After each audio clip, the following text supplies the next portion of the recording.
historic conflicts. World War I was a war of many firsts, but among machine guns, tanks, and aerial bombings, one weapon horrified soldiers more than any other. It came with no warning, no sound, no mercy. A ghostly cloud creeping silently across the battlefield. It was poison gas, and once it arrived, the face of modern warfare would never be the same. This is the story of how invisible death changed everything on the front lines of the Great War. April 22, 1915, near the quiet Belgian town of Ypres, the Germans prepare to unleash a secret weapon. As the wind shifts in their favor, they release over 160 tons of chlorine gas. A green-yellow cloud slowly drifts toward the French trenches. At first, soldiers aren't sure what to make of it. Then, burning eyes, choking lung, chaos.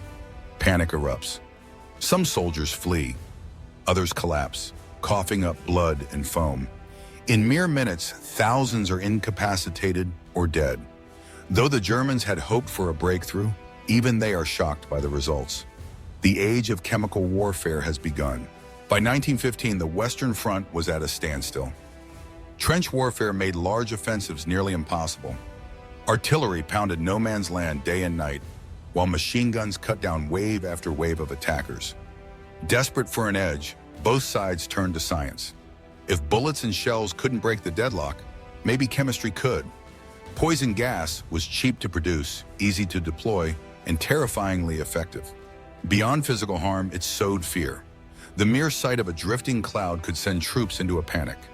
It was not just a weapon of destruction, it was a weapon of psychological warfare. Each gas came with its own nightmare. Chlorine was the first. Green and pungent, it destroyed the lungs and caused slow, agonizing suffocation. Phosgene followed, more deadly and almost odorless. It often took hours for symptoms to appear, and by then it was too late. But it was mustard gas that became the most feared. Unlike the others, it didn't need to be inhaled to harm. It blistered skin, blinded eyes, and lingered in soil and clothes for days. Victims could be disfigured for life. Even those who survived were haunted by the trauma. The burns, the blindness, the helplessness. Gas had a way of making war feel inhuman. After Ypres, gas became a constant threat. Soldiers carried gas masks at all times. Primitive at first, they evolved quickly. Charcoal filters, rubber seals, goggles. But masks were hot, uncomfortable, and not always effective. Animals were used to detect gas. Pigeons, dogs, even canaries. Alarms were set, drills became routine, but nothing could prepare them for the moment the gas came. The sound of canisters opening. The shout of "Gau" echoing through the trenches, the scramble for masks in the dark. Some soldiers weren't fast enough. Some didn't wake in time, and some simply froze, unable to move as the cloud closed in. As the war progressed, gas became more deadly and widespread. The British retaliated, then the French. Eventually, even American forces deployed gas. By 1918, chemical warfare had become a grim routine. Over 1 million soldiers had been gassed. More than 90,000 died. And yet, gas rarely delivered the breakthrough armies had hoped for. Protective gear improved. Wind direction was unpredictable. Gas could backfire. But its true damage wasn't just physical, it was psychological.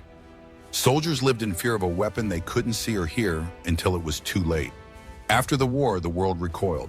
In 1925, the Geneva Protocol banned the use of chemical and biological weapons, but the shadow of gas would linger for decades.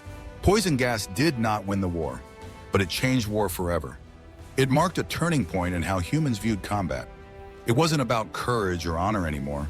It was about survival in a world of machines and chemicals. Many veterans returned home with scars they would carry for life, not just on their skin, but in their minds. The nightmares, the burning lungs, the smell of gas drifting through the trenches. Even today, the legacy of poison gas haunts military policy. The taboo remains strong because once the line is crossed, it becomes far too easy to cross it again. Poison gas forced the world to confront a chilling question. How far are we willing to go to win? Was it necessary? Was it evil? Or was it simply another chapter in humanity's long, tragic dance with war? Let us know what you think in the comments. Like, subscribe, and share this video if you want more stories from the forgotten corners of history. because sometimes the deadly poem. Thank you for respecting history. Don't forget to like, subscribe, and write the bell so you don't miss any battles.